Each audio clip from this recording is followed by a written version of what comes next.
ndani ya hii sheria Allah subhanahu wa ta'ala amewafanyia waja wake wepesi na kuondolea uzito na mashaka, jambo ambalo laonyesha wazi, dalili ya wazi juu ya ukunjufu wa rehema zake Allah na ukarimu wake subhanahu wa ta'ala. Tizama sheria ya Allah na yale maamrisho aliyotuamrisha. Kwa mfano, Allah subhanahu wa ta'ala ametuamrisha sisi ibada ya swala.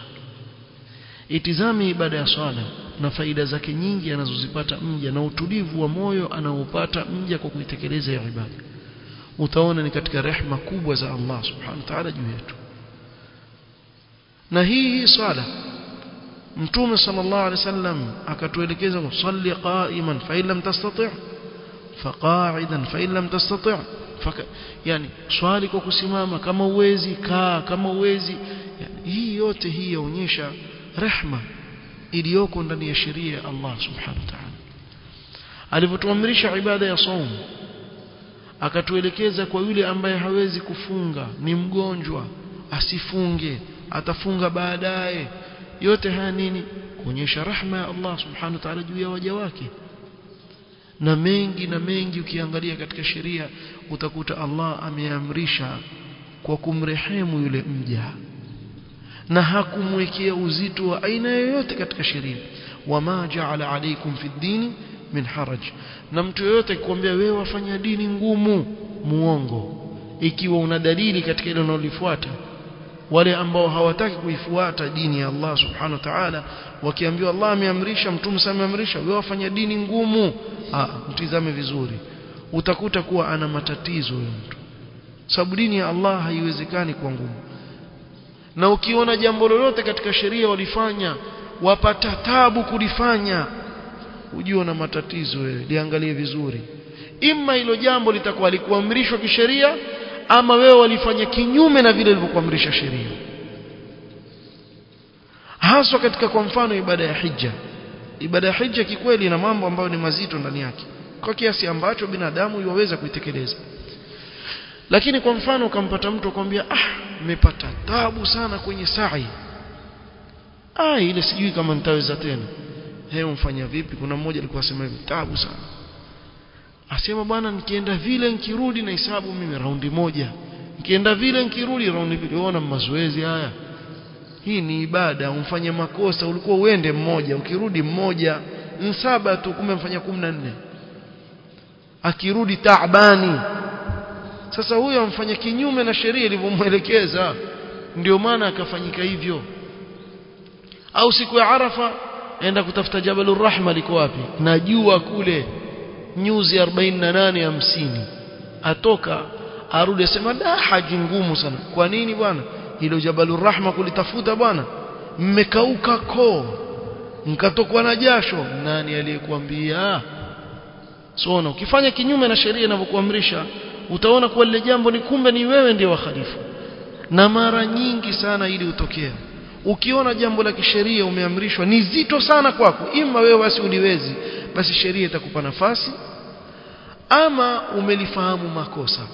Lakini wallahi hakuna katika sheria amri yoyote ngumu, hakuna amri yoyote ngumu.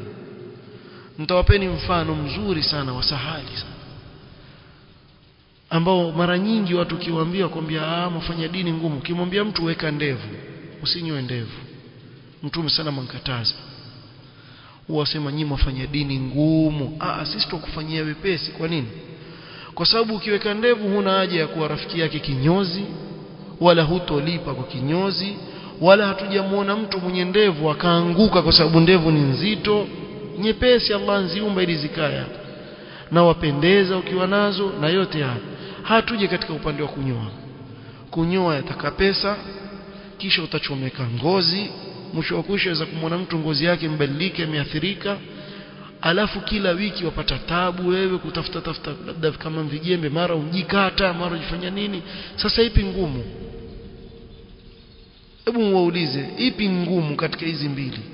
Yule ambaye mashallah ana habari yanyoa, achana tu kidogo hivi basi, na mwingine ndatafuta basi mimi ndakuwa kule kwa kinyozi, lazima aweke muda, aende apoteze muda wake.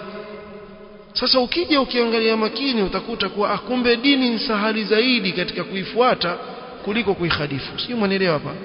Nalete mfano wote, nitakupa mfano kama hivi. Utakuta kuwa mtu anayekwambia kwa nyinyi mfanya dini ngumu katika sunna ya Mtume sallam, ujue ana matatizo yeye, si dini. Dini, hakuna kitu kigumu katika dini ya Kiislamu, eleweni. Wayadha'u anhum israhum wal aghlal allati kanat alayhim. Mtume sallam antumwa kutuondoa cheni katika shingo zetu. Haya, ngojeni wape sasa namna ya kuifanya dini ngumu. Mwanamke akifiliwa na mume wake, amekaa eda, majirani huja kumtembelea, wajua hufai kuoga siku 40. Kwa nini? Mimi mume wangu alipokufa niliambiwa hivyo. Rawahu nani? Jirani. Twende mbele. Wallahi alazim, ana aqul lakum, siwachekeshi, nawaambia mambo ambayo naulizwa mengi. Kuna mwanamke ameambiwa hafai kula biriani na pilau akiwa katika eda. Kwa nini? Kwa sababu chakula kitamu. Ale nini? Sima na nini na chumvi, ndio sawa hivyo. Hii balaa gani? Haya, wewe mwanamke uko eda, hufai kwenda hospitali, unajua afe huko nyumbani akiwa mgonjwa. Lengine sijui vio vyote vya nyumbani vafaa vifunikwe.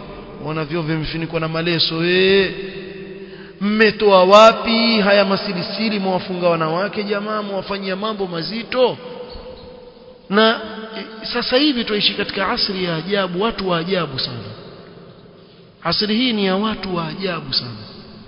Bimaana ukiwa utamfanyia mtu mambo mazito aweza kuachana nayo. Mimi nakwambieni wallahi, mwisho siwezi bwana, achana nayo bwana. Watu wa zamani waweza kuwafanyia hivyo, waweza kukaa kule. Wengine ndugu zetu kule wakaa kizuka wasema. Yaani aweza kukaa pale ndani akaambiwa taa usiwashe, usifanye, na akakaa maskini afanya. Hawa sasa umwambie mambo magumu kama hayo, hayawezi. Sasa huku ndio kufanya dini ngumu, kwa kuzua katika dini ya Allah mambo ambayo hayako. Hii hailingani na rehema zake Allah subhanahu wa ta'ala juu ya waja wake. Watu wa bid'a wafanya dini ngumu sana. Na akifa mtu sasa, kuna itima takalifu. Sasa kuna siku 3. Mwanzo, siku ya kwanza apike pilau, wali wa matanga, watu waje wale pale, si jirani wao. Haya, siku ya 3 ambiwa apike tena, kuna itima bwana, anunue keki kama ni HB kama nini magharibi, awagawanyize watu msikitini. Jamaa, hamna haya nyinyi? Mtu amfiliwa jamani, mwataka kumtia huzuni mwingine wa kiuchumi jamaa? Haya afanyiwe siku haya yote. Ujue Mtume sallam hayajui, wala mtu masahaba hawayajui haya, si wayajua wao. Siku ya 40 waambiwe na shusha sijui bendera ya nini, hapo kuna itima si nyingine, sijui siku 40 yaitwa 40 sijui. Watu wale mpaka atoke eda. Huyo mama akitoka eda pia mbwa, leo tunaenda kushukisha eda, ukusanyika akina mama pale wakapige tena kula. Si nyinyi mfanya dini nzito? Haya maulidi sasa.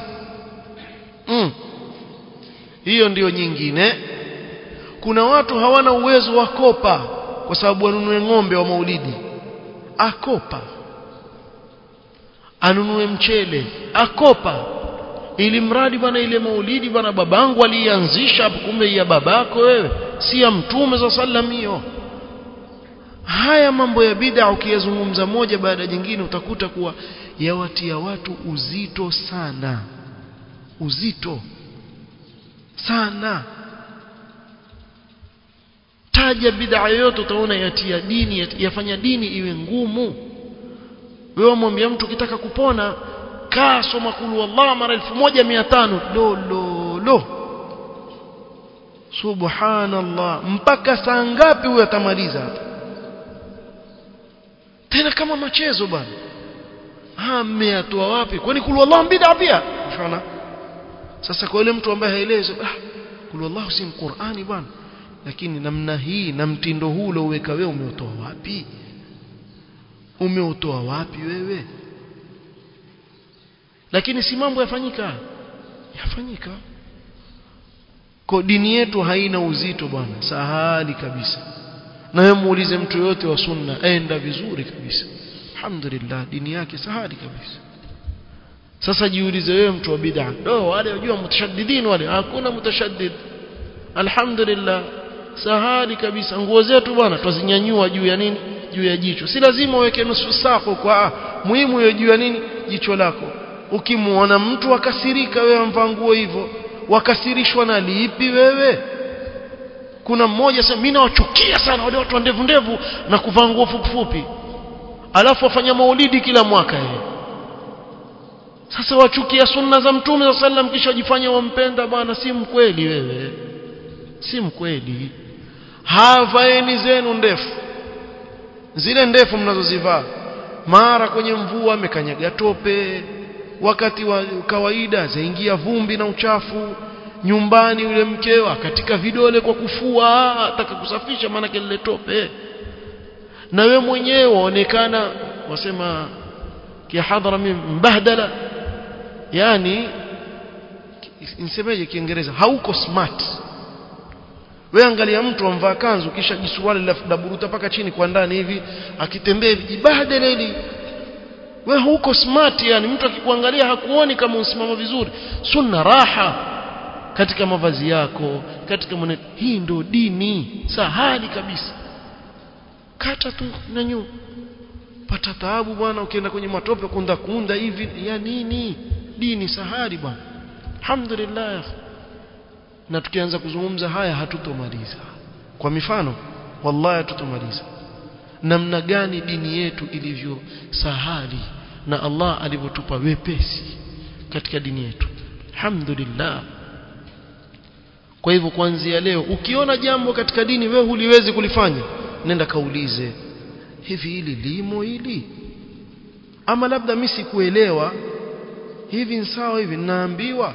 Mfano naambiwa katika ibada mbebe sijui nini kichwani kuanzia hapa paka pali fulani, nenda kaulize, mambo kubeba mizigo hayo hayako katika dini, kumbe umewekewa mzigo wewe ambao hauko. Basi kwa namna hiyo yani utaelezwa kwa uzuri. Ama labda pengine wewe huna uwezo kulifanya, dini imekupa nafasi, na dini ishakwambia Allah subhanahu fattaqullaha mastata'tum, la yukallifu Allahu nafsan illa wus'aha. Allah hamkalifishi mtu zaidi ya uwezo wake. Hii ni katika rehema za Allah.